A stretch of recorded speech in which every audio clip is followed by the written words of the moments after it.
what I want to talk about now is UAE.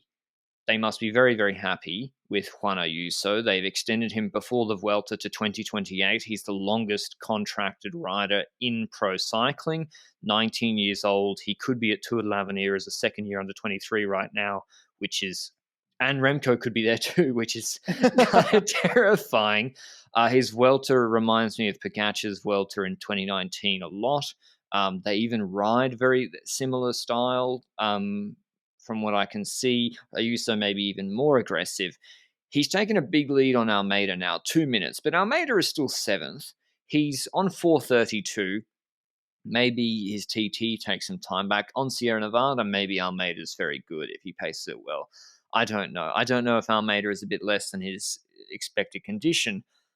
Zwift, though, we've mentioned Javon a fair bit. Not a day for him. He sat in the GC group. But every year there are only 2 Zwift Academy winners, thousands of participants, and Zwift Academy helps you find your strength and go further, whether you're aiming for a pro contract or just trying to get fitter on the bike. Orientation rides for Zwift Academy are live now, so go and check them out. They'll talk you through the basics of Zwift Academy on a short spin with a couple of intervals alongside other Zwifters. Once Zwift Academy does kick off, the workouts are available on demand, all available in English, German, French, Spanish, or Japanese. So to find out more or start your free 7-day trial, head to Zwift.com. What would you do if you were them now? Soler has the stage win in the back pocket, Benji. They've got a Spanish 19-year-old at the Vuelta, genuine podium threat. Do you, if you're in the car, tell Almeida you are just going to pace for Ayuso now? Or do you just keep what you're doing what you're doing, and then reassess after Sierra Nevada? I will first say what they will continue doing, and then I will say what I expect, what I would do in that situation. But I do think that they're going to keep on going with two-leader strategy. Ayuso and Almeida next to each other, riding their own race until the gap is significant enough to actually change that strategy. I think it might be too close for them to make that decision. Next to that, I expect Soler and even McNulty to regularly still try and go in the breakaway. I think Soler tried to attack at a certain point in today's race to bridge to the breakaway again. Like, regardless of them going for GC, Soler is going to go for stages. I don't believe that they will fully set him in line until it's actually necessary, until it's actually like a situation where it will benefit them completely. And other teams are controlling the race anyway, like a Quick Step and so forth. But what I would do in this situation, I actually wouldn't change that much from that theory. I'd probably still have both separate when it comes to leadership. The reason being that just like an Evenepoel and Rodriguez, an Ayuso has not proven to complete 3 weeks of a Grand Tour, and Almeida has. And that is an important situation because right now, if 2 riders fall out of the top 7, you've got an Almeida top 5 on your plate right now, which is not actually that bad. And Ayuso is currently in the top 5, only 2 minutes ahead of Almeida, but you don't know what will happen in the last 2 weeks of this Grand Tour with Ayuso. Next to that, this might be a weird example, but COVID is still striking in this peloton, left and right. And what if one of the two gets COVID? And it's exactly the rider that you chose to ride for. Like, that would be a big bummer as well. Do you think that teams are actively considering COVID and they're therefore perhaps one, making sure that in these situations they don't select leadership that quickly? And secondly, perhaps even got more versatile domestiques to certain races as a consequence? I definitely, you see now more riders wearing masks after the few positives that have come through for COVID. I think, what if you say to Almeida, Benji, you have to wait for Ayuso on Sierra Nevada, and Ayuso completely collapses, and you lose both shots at a top 5 on GC? Yeah. That's the huge risk.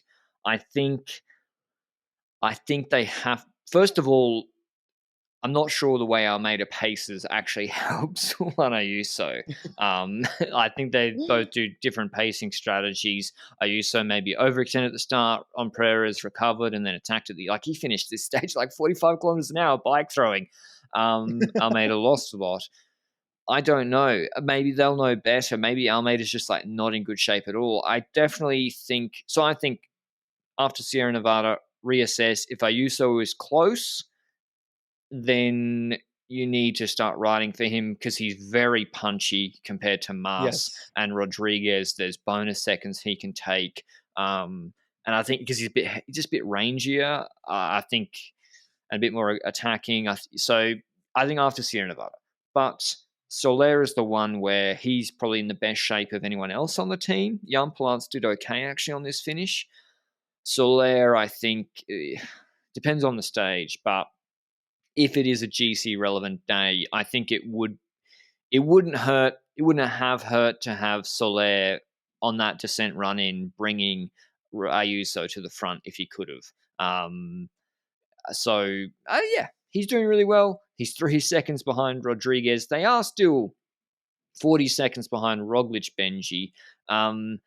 Do you expect they took a bit of time on him today? What do you Mhm. expect from Roglic? Because he's still performing in the top 5 GC riders. So it's not like he's just completely dropping. Do you think? I don't think you can know until Sierra Nevada, to be honest. Same with Lopez. Sierra Nevada's so different to these climbs. I think that's what will tell. I think he'll do a fine TT as well, actually.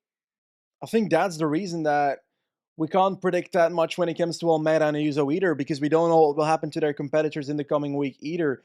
And we also don't know what will happen to Ayuso on Sierra Nevada. So there's so much unpredictability still on the table within UAE and the competitors that if I'm UAE, I'm just betting on 2 horses until it becomes absolutely clear that one of them is significantly better and has gotten over the most important obstacles, which is Sierra Nevada, like you mentioned.